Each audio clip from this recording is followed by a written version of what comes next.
Right guys, ayan, nawala tayo. 12 minutes yun. Then, na full storage na. Ito, part 2 tayo, part 2. So, ito yung LCD. Then, lagay na natin dito. And then, tingnan natin kung lapat na siya. Ayun, lapat na guys. Oh, diba? So, dapat lapat na yung LCD. Tingnan nyo na lang, ha? Alright.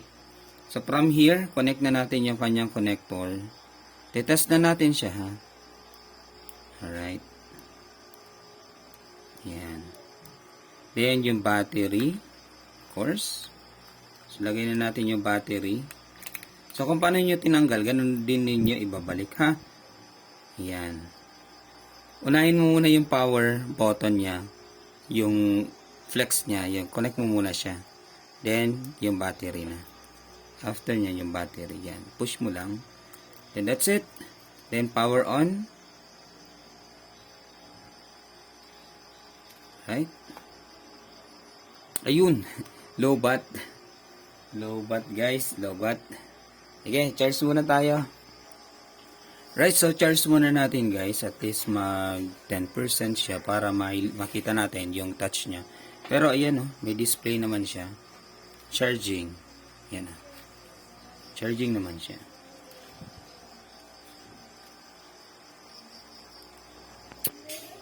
Yan, inopen na natin guys. Ayan yung logo niya, Vivo. Powered by Android. Then green. Right? So yan.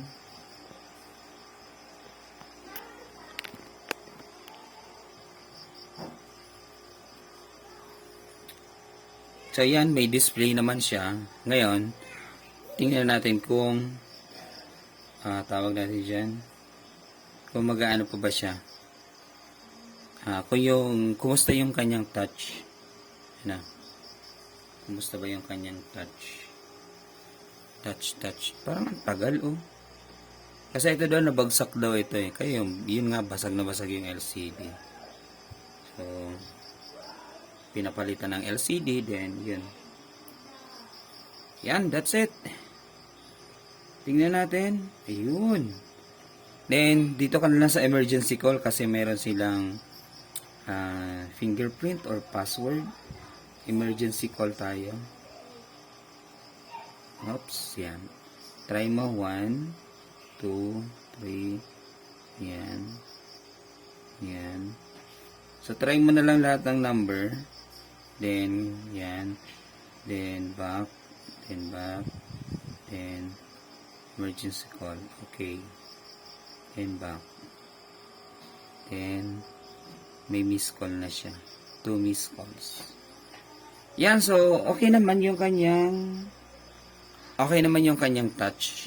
Yan, legit naman siya, guys. So, yun nga, sabi ko nga sa inyo, tingnan nyo kung kumusta ba yung kanyang, kumusta ba yung kanyang rating, kumusta ba yung mga comments, So, kung puro negative, wag na kayong bumili, So, doon na lang kayo sa more on positive, Right, sige, pwede natin itong ikabit.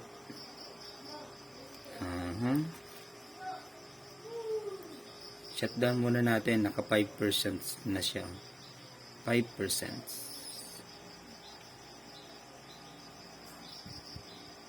Power off. Yan, alright. Power off muna natin.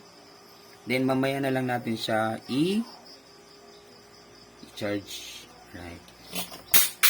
Oops. Nalaglag yung ating yan, nalaglag eh. Okay, next. Ganito na. Tanggalin ulit yung battery. Tanggalin ulit yung power. Yan.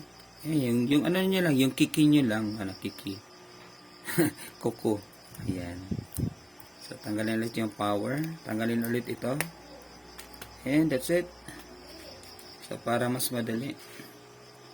Then, dito naman, ito is, seal naman to. Pati yung yellow na yon seal. Kasi, pag hindi gumana, or may something sa LCD, so, pwede mo siyang i-return kay seller. So, punta ka lang kay, sa apps ng Shopee, then, i-return mo na lang. Then, picturean mo, pati yung kanyang pati yung kanyang resibo, yung paka-package niya, then videohan mo kung bakit walang kung ano yung problema, ano. So, ganun lang naman 'yon para ma-return mo yung LCD, ano.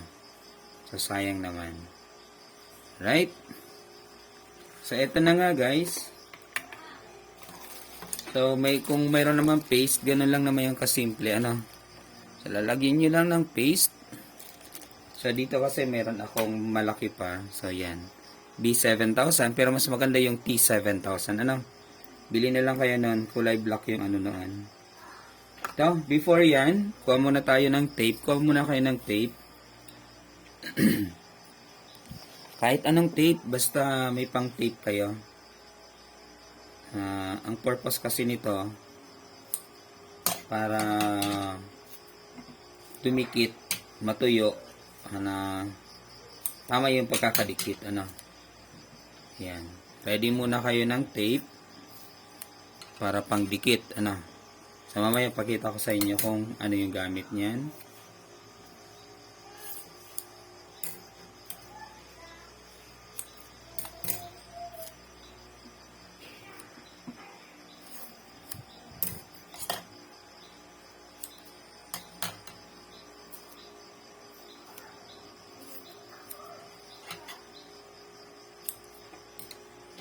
Alright.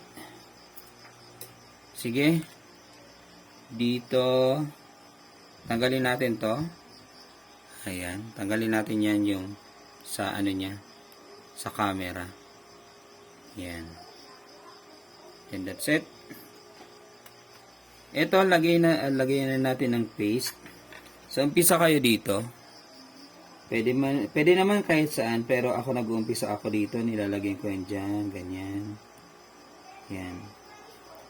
So, wag nyo naman lagyan ng masyado. Kasi, hindi natin alam kung mabasag ulit. So, mas madali nyo tatanggalin. Ano? Ganun lang. Huwag masyadong makapal yung pagkakalagay.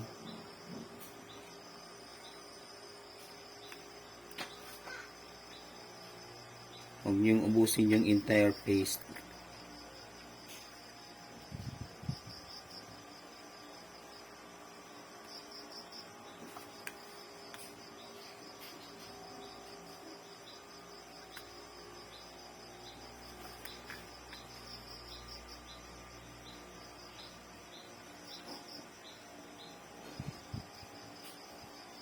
Tingnan nyo yung kamay ko. Ang galaw na, oh. Naka. Hirap talaga pag tumatanda na, ano. Yan. Medyo magalaw na yung kamay.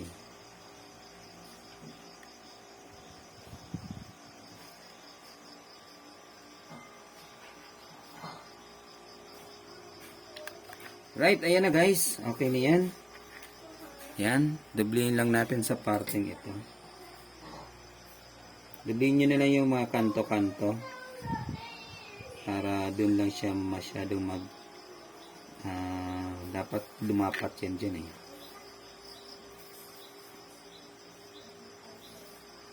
Right. Yan. So, takpan nyo na lang yung ating paste. Yan. Then, ilagay na yung LCD. Balik ulit. LCD, then that's it. Ilapat, then yun na, yun. Then tanggalin nyo na lang yung mga sobra-sobra, ano. Yan, tanggalin nyo na lang yung mga sobra-sobra. Ganun lang yung gagawin ninyo. Tanggalin yung sobra-sobra. Yan. Okay, naka-zoom pala tayo. Naka-zoom pala tayo. Okay, yan. Then that's it. So, patong, ilagay na nyo na yung i-connect na to, yung ating connection from LCD to board. Yan. That's it. Then, ganito lang. Then, pag ganyan, then ganyan. So, dahan-dahan lang. Alright. After that, ito.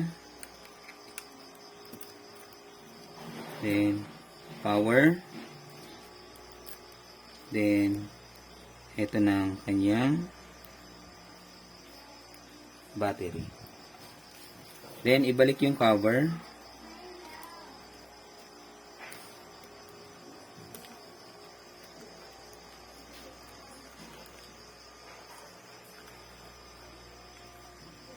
Then, yun. Lagyan na ng tornilyo.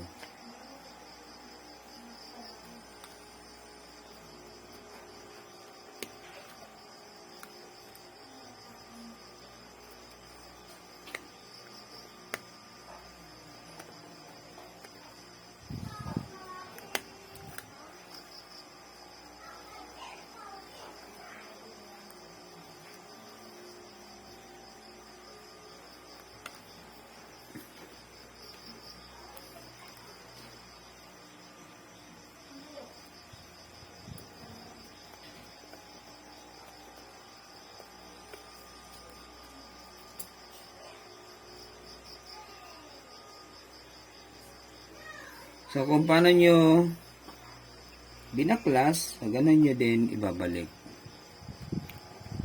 Para hindi kayo magka-problema. That's it. And yung ating fingerprint, balik na natin. Then yung lock ng fingerprint.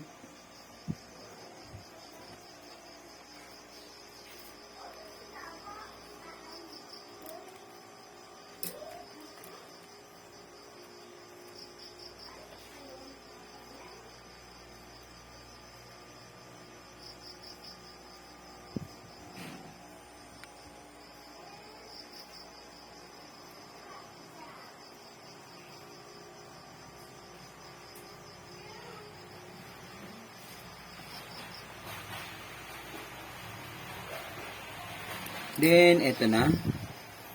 Yung kanyang cover. So, lagay na natin.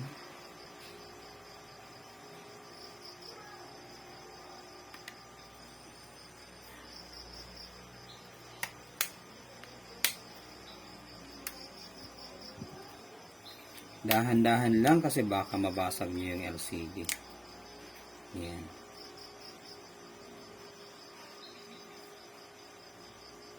Tingnan natin kung charging ba siya.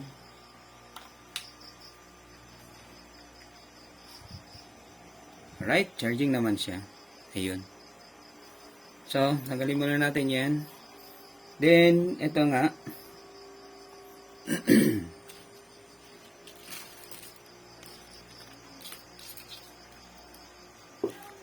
Mawawala pa yung kanyang SIM card. Yan. So, lagay na. Then, yung tape natin, ang purpose nun, para matuyo siya. Ganyan lang yung gagawin ninyo. Ano? Para lapat na lapat, ganito yung gagawin ninyo. Yan, ganyan. Right? Yung pinakang purpose ng tape natin. Para lapat na lapat siya.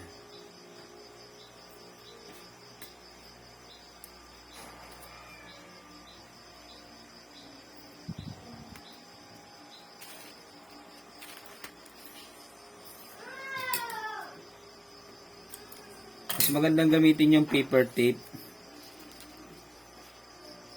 Yan. Para lapat na lapat. So yan, lapat na lapat na siya.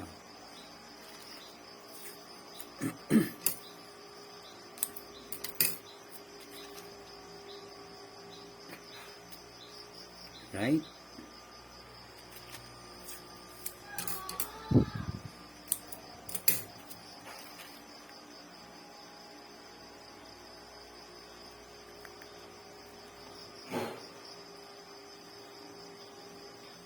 So, hayaan nyo lang siya mga 5 to 10 minutes. 5 minutes is enough. So, pasiguro na lang kayo. So, gawin nyo na lang 10 minutes para dumikit talaga. Then, linisin nyo na lang yung side. Ganyan, no? Right. So, di ba? Yan. Then, habang pinapatuyo nyo, charge nyo na din. So, ganun lang kasimple kung paano ba magpalit ng LCD. So, mas makakamura kayo. So, kung kayo mismo gagawa, so, nasa 500 pesos lang yung gagastusin nyo. Out of 2,000 pesos. Out of 1,500, na price sa labas. Or 1,200. So, mas makakatipid talaga kung kayo. Kasi kung dadaan nyo sa technician, syempre, si technician mag-e-effort yan. No? So, pinakamababa yung charge na yan. Sabihin natin, pinakamababa, mababa, 200 or 300. O, mga ganun, ganun yung pricing nun. Then, that's it.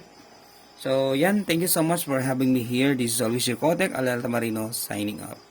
Signing off, then peace out, guys. Thank you. Sana may natutunan tayo.